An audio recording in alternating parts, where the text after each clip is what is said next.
సుమారు కొంచెం సేపు వేగనిద్దామండి.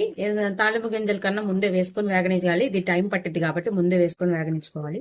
ఇప్పుడు మనం తాలింపు గింజలు వేసుకుందాం. ఒక స్పూన్ తాలింపు గింజలు, కొంచెం పచ్చిపప్పు, కొంచెం జీలకర్ర మొత్తం కూడా వేయించుకుందామండి. గోల్చేడు వచ్చేదాకా వేయించుకుందాం. ఇప్పుడు నేను 2 ఎండుమిర్చి చేస్తున్నానండి. అట్లానే కొన్ని పచ్చిమిరపకాయలు, కొంచెం ఇంగువ, కరివేపాకండి.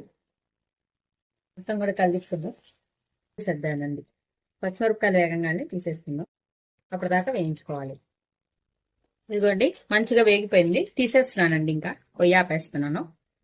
ఇప్పుడు ఒకసారి మళ్ళీ చూద్దామండి. అదిగోండి చూడండి మంచిగా ఉడికిపోయింది. ఒకసారి కలుపుకుందాం. మొత్తం కూడా మంచిగా ఉడికిపోయింది. పొడి పొడిలాడుతుంది చూసారా. ఇప్పుడు ఆ పొయ్యి ఆపేద్దామండి. ఇదిగోండి ఇప్పుడు నేను ఆల్రెడీ వేయించుకున్న జీడిపప్పులు, మనం వేసుకున్న తాలింపు అంతా వేసేస్తున్నాను. ఒకేసారి ఆరబెట్టేస్తున్నానండి. ఇంకా మొత్తం